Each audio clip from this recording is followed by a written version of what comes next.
to the last talk of our Into the Night session tonight. So we are going to be feeding our lovely pair of lynx. So hopefully sitting with me shortly we have got the lovely Linus, and then joining Clem over there is his twin sister Isobel. If you've been here before, these two are some of the biggest characters on the park. We love them because as much as they are twins, they are as different as two twins could possibly be. It is the literal definition of black and white, just in every way, shape and form. In terms of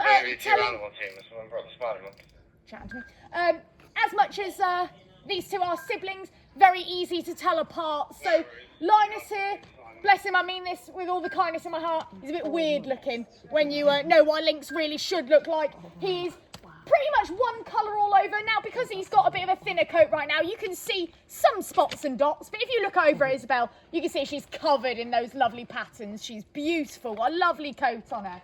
Linus, as well, doesn't really have much fur going on. That's partially because he's shed out that winter coat, ready for this lovely summer. However, if you sort of look at the sign up here, I know you guys can't see down there, but they're meant to have quite a big boxy beard, which Isobel does have a much better beard going on. Out of our male and female lynx, it is a bit embarrassing for Linus that his sister has got a better beard than him. Now, we do think the reason for that is that he is a castrated male, obviously living with his sister. Didn't really want these guys breeding, not ideal. So Linus is castrated, and when you castrate a male cat, they're going to have much lower level of testosterone. That's very highly linked to hair growth. So with lions, if you castrate a young male lion, they'll never grow a mane. They'll grow up looking like a lioness. We think it's the same sort of thing that's happened here. So very embarrassing little beard. Now, the one way that Linus does look a bit more like a lynx than his sister, though, is by those very cute ear tufts. So the bits of fur up on top of their ears, Linus's still sit bolt upright like a number 11, whereas Isobel's are curling inwards like a pair of devil horns, we like to say. His have gone back upright. Last year, they started going outwards, a bit like a space hopper. It's quite amusing. They're going opposite directions. And we think that that is age-related. These two are now both 15 years old, which is getting on for lynx, really. They're going to live a similar lifespan to your domestic cats at home. So on average, sort of 14 to 16. And much like with people, as you get older, things start to sag a little bit, and with the lynx, it's showing in their ears. So the tufts are going out and in. It's the easiest way to tell them apart, really, is by those tufty bits. Now, you might have noticed that I'm being a big bully right now, because Linus hasn't had a single piece yet, whereas Isobel is probably done. Yeah, fantastic. So I have done that on purpose, and it's not because I hate him, I promise. It's because we have to monitor what these guys are eating. The way that they are the most different is in their relationship to food. Linus here is, in the best possible way, a gannet. He is the greediest animal I've ever met in my life. He, if we let him, would eat until he exploded himself up the walls. He doesn't stop to taste it. He also only has to smell a bit of food, and he starts putting on weight incredibly fast, bless him. Just like the best of us, we've all been there. Now, especially with these guys getting older, we really have to watch his weight. These guys do a lot of climbing, a lot of jumping. If he gets too big, he's going to put a lot of pressure on those joints. We don't want that at all. So we have to monitor him very carefully. His sister, whereas, really could not care less about food. I think today is the first day she's eaten all of her food in a very long time, because about halfway through she gets bored and she walks off. She's also a painfully slow eater. Today has been quite quick for her, actually. Normally, each little piece she licks, sniffs, picks up, puts down again, eats it, regurgitates it, eats it again. So it takes a really long time. So I'm sure you can imagine the stress here. We've got one animal that eats really slowly but needs quite a lot of food. One animal that eats really quickly and doesn't need much food. Another part of him being a castrated male, oh no, sorry, I said he puts on weight really fast. Sorry, we think that is linked to him being castrated. His metabolism is so slow that at the moment he is on about half as much food as she is. He's on 500 grams of food a day at the moment. She's on near enough 900 grams of food. So you'll notice this is the only talk you've come to this evening where there's two people here. It's not just because me and Clem were bored and we both fancy being here. This is the only way we can feed them to make sure Isobel is getting what she needs before her big brother comes and just nicks it all off her. Now she's done, would you like your first bit? He's like, oh, go on then. Go on, good boy. You'll see how quickly that disappears down him. So the two most sort of interesting things about the lynx we like to point out to you guys, the bits that make them quite unique. I've mentioned those ear tufts, the bits of hair on their ears.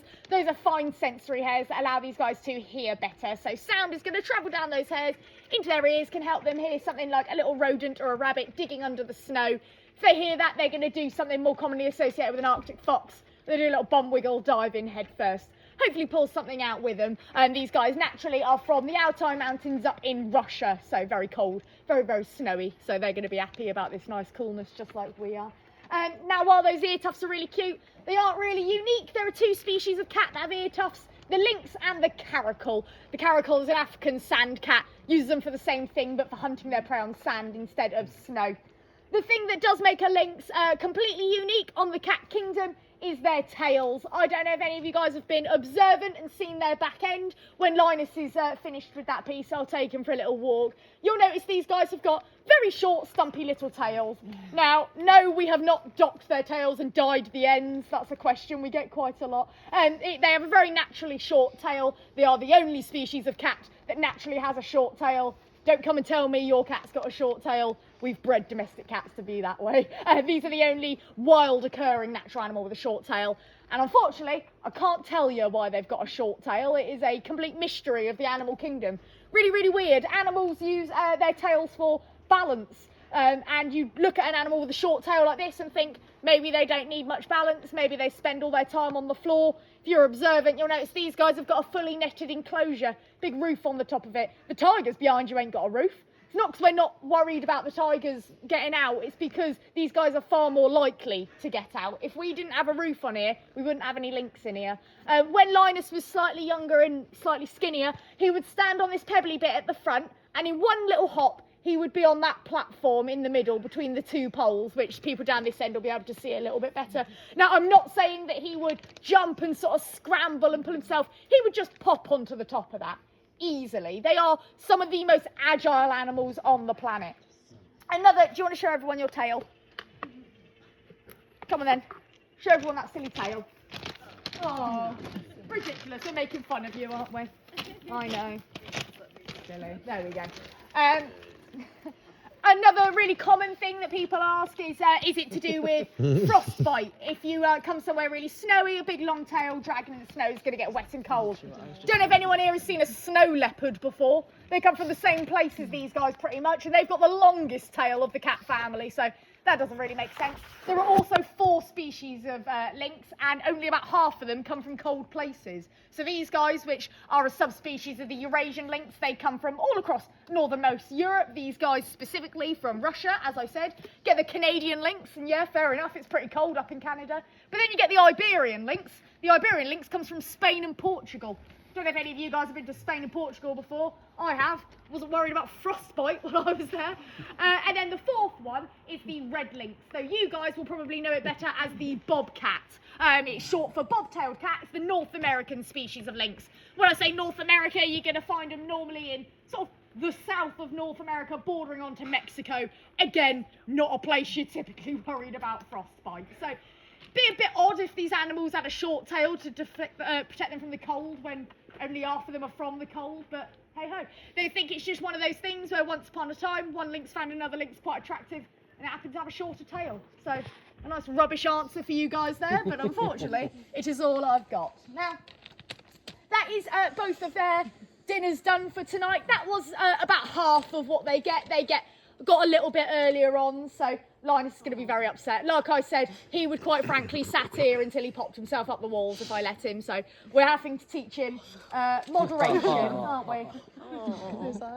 Don't believe him. He's a walking RSPCA advert. It's like you can hear the sad music when you're looking at him. It's for his own good. So that is these guys both done, so I will leave the talk there for you guys. You have got about 20 more minutes before we close up. I hope you guys have had a wonderful evening. If you've got any sort of last questions, please feel free to grab us, have a chat. Otherwise, thank you very much, guys. Enjoy the rest of your night. Thank you.